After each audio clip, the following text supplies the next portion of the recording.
thought our football team went out there and executed the way they need to execute. I thought for the second week in a row there, we went out and got off to a fast start. The defense got the turnover, went in and scored. That was critical. And I thought for the most part we played pretty clean. Didn't have any turnovers, which was good, and took care of the football. So we've got a quick, short week, got a quick turnaround, and got to put that one behind us right now and start to work on Tulsa here in a little bit.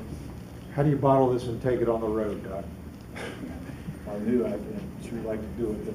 But this team's played well. They played extremely hard all year, and that wouldn't be any different on Thursday night. So we just got to make sure we do a great job preparing starting tonight and tomorrow, and just get ready to go. Given the fact that it is a short week coming up, to get some of those guys out in the third quarter, start rotating guys early, and take care of the score kind of early. How huge is that going into Tulsa? Well, we tried. I mean, that was part of the plan, was in that fourth quarter and even late in the third quarter to get some of them out, because it is a quick turnaround, and that was a good deal. It was a good situation. We were able to do it with some of those kids, and hopefully that'll help us. Almost identical to last week, Coach. You got in right before the half. It was a big score, and then you hold them scoreless in the second half. Yeah, that was critical. And that football team, to be honest with you, they've moved the football against a lot of people. They had almost 300 yards rushing last week against Middle, and they were moving the ball a little bit. But you're right. They could have made it a two-score game or whatever there at the half, and instead of that, they ended up getting the turnover right there. We took it right back down, scored to make it, I think, a 35-14, and momentum shifted a little bit, and then to come back the second half again like it did a week ago. Get the ball and take it right down and score. I thought that was critical, and our guys did a great job executing that. What was the key for you guys today in the run game? I think that offensive line deserves a lot of credit. Again, Cato did a great job of managing the run-pass options, and they really came down and played as similar to what they did a year ago with a lot of three-down stuff, and hadn't done that for the last 3 or 4 games, but of course we prepared for that and were able to handle it. And that offensive line did a good job blocking those 3 backs with the ball in their hands pretty good. And how happy are you with those 3? I mean, 3 backs. This is the first time in the school history that 3 at the same game, 100 yards up or more. Yeah, that was great. I mean, those 3 backs are all solid players. They work hard. They had a great week. Butler's now coming and preparing like he should, and it showed out there today. Talked about the offensive line. Schooler got out there quite a few times to pick up a block. How did you see him today? That entire offensive line, Alex Miraball's done a tremendous job with them, and not only Schooler, but Clint Van Horn was a captain for us this week, and he's become a tremendous player. He really has. Really physical, and those guys have done a tremendous job, not only in the run, but I don't think Cato was sacked at all today. I don't think, but he did a nice job. They did a nice job not only run blocking, but protecting too. Could you stress the physicality? There are a lot of big hits out there from you guys. Yeah, I thought it was. We knew going in that it was going to be a physical game. We talked to our kids about nobody's going to walk through those gates out there and be more physical than we were. I mean, that's part of the thing that we expect to happen. And I thought for the most part it was a physical game, but I thought we matched the physicality pretty well. Tight end production. I know that a lot of people looked at Gator, but to have Fro make a touchdown catch when Gator comes off the field and just misses an opportunity there, and then Devin Johnson comes in there third quarter and has a big catch too. Using the tight ends to be able to stretch the field, how much does that open up the run a little bit? Well, that helped us today because when he bracket Tommy, at times, Devin and Gator and even Fro today got one-on-one out there because of the brackets they had with Tommy. So it was great to see Fro. Fro's not normally a deep threat for us, but he ended up making that play today. And then Devin, I think Devin Johnson's getting better every week. He's starting to play with more confidence and have a total understanding of what we're doing offensively. And those 3 guys have become good players and are a big part of our offense. How good does it feel to become bowl eligible with 3 games remaining in the season, so you can kind of revert your focus on a week-to-week basis and not trying to get that 6th win? Well, I can assure you we didn't have any Gatorade bats, or we weren't dancing in the locker room because we won 6 games, and that's what we expect to do around here. I mean, winning 6, we're not sure not our standards and expectations around here aren't to get bowl eligible and win 6 games. It's to go play for championships. So. That's all well and good, but we got higher expectations. Our fan base does, our community does, our football program does, and we're not about winning 6 games. We're about having higher standards and expectations and preparing for next week, because that can get us where we want to go. Taj Letman's play, obviously with A.J. Leggett out today, Letman really stepped up and had a terrific first half and had some big hits, and he's not known as a physical guy, but he stepped up into that role today. Yeah, we challenged him a little bit. A.J. was bumped up there a little bit from last week's game and didn't play. And that Taekwon Lang, he's playing a lot of football for us and playing well. And And, those young kids, I mean, they're young guys. Todd's just a sophomore and Taekwon's a true freshman. And there's a lot of young players running around here on the defense, from Corey Tyndall's to a lot of them that are young, but they're playing well, and that's good to see. Well, and this year, you've got a luxury that you didn't have last year, is secondary depth. Yeah, thank goodness, because we lose a guy like A.J. Leggett, for Taj to be able to go in there and play like he did is critical. A year ago, if we lost one of those guys, Smock would probably have to go play, so that wouldn't be a bad deal watching that with him run around. He's got good closing speed. He does. The decision with Lang over Hunter, is that more Lang's play in practice and preparation now? Yeah, I mean, he's playing better. I mean, we're going to play the best players, and from where he's, the guys that produce and the guys that make plays are going to play. And Taekwon Lang's a really good football player, and he's going to continue to get better. And DJ went in and did some good things, and we need them all. I mean, like I say, we got 3 left. We had 5 games in 27 days. Now we're down to 3, I guess. So they're going to come quick, and we're going to need all our players out there and all of them playing well. So it's got to continue. Not really nitpicking, but looking at getting a field goal block, it seems like there's one aspect of special teams each week for the last 4 or 5 weeks that has struggled a little bit. How do you get them back on the same page now that the offense and defense are both rolling? Just work on it. We just got to go out and work. I mean, Tyler punted, we only punted once today, but we did a good job protected. They made a nice punt in the wind, went down and covered it well, and they got blockers, gave the ball, but the protection was fine. There's no penetration. He's going to get the ball up. And he'll come back and go to work, and just like he always does. He'll be fine.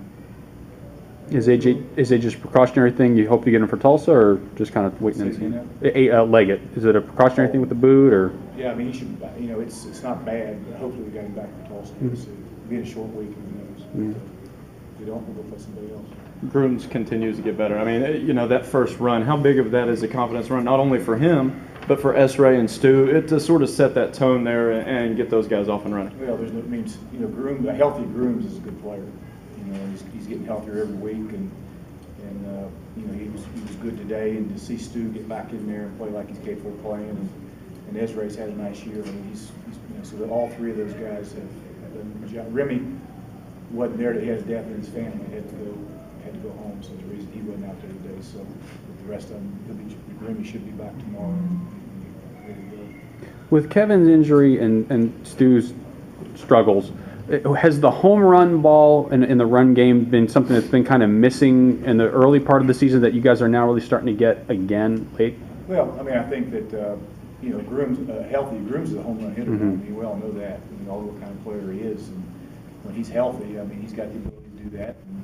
And, so does Stu, and Tally's had a great year. I mean, Tally's been productive and done a nice job with protection, and those other 2 guys are doing a great. Thomas Brown's done a nice job with those guys, coaching them up and taking care of the ball. And the number one thing today is we didn't turn it over. They had a couple turnovers, we did. It was a good thing. You made Sparrow captain earlier this week. The first series of the game, he has 2 tackles, one of those being for loss, and then the fumble recovery.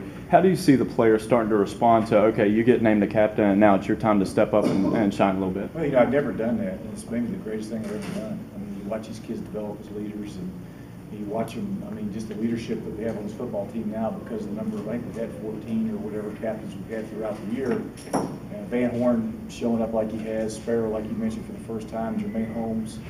What's fun, and you guys will get to hear it, but, on Friday nights, prior to our meal, prior to the game right there, they addressed the football team. And just to listen to those guys talk has been unbelievable. I wish I would have recorded it all, because they spend time and do a tremendous job. Cato's been tremendous, and all of them have, and it's been a really good thing. I'm glad we did it. Yeah, and they really take this seriously. We're talking to Evan, I think Monday, and he was like, "Man, I've been planning my speech since the beginning of the season. If I got to be a captain." They spend a lot of time. They spend a lot of time on it, and it shows. That means what? That means it's important to them. It's important that they stand up in front of their teammates and do a great job, and they have. I mean, it's fun. My favorite time of the week, maybe you got time to get a chance to get up here with those guys have to say, because they do a great job. You've talked about Cato a lot this year, but talk about his overall leadership a little bit. We were looking at it earlier, and he's only had one 300-yard game this year, but the efficiency that you all have been looking for has been there a lot more this year, and part of that is his decision-making in the run-pass option. Yeah, there's no doubt. I've said from day one that I felt like we could be a better offense and a more balanced offense and not have the stats that we had a year ago. And I think our scoring numbers are probably similar, maybe a little higher this year. I don't know, but he's just done such a tremendous job. He's so unselfish. He doesn't care about stats. He doesn't care about how many times he throws it. He just he cares about winning. And, it says a lot about him because of the kind of kid, the way he's matured, the way he's grown up. He's really handled himself well. It's sort of a refreshing aspect to it because, in this day and age, everybody's looking at, how many statistics that people can put up and things like that. And to see a guy that was CUSA Player of the Year sort of take that step backwards for himself, but lead the team as he has. How refreshing is that? No, it's great. It's great. In today's world, there's a lot of selfishness out there. There really is.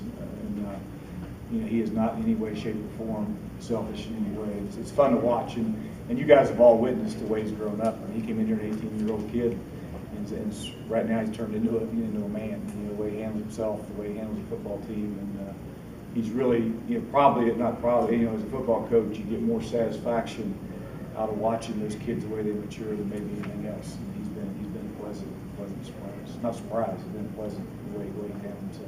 Coach, you certainly took advantage of all other options. They throw a lot of resources into keeping the ball away from your ex receivers.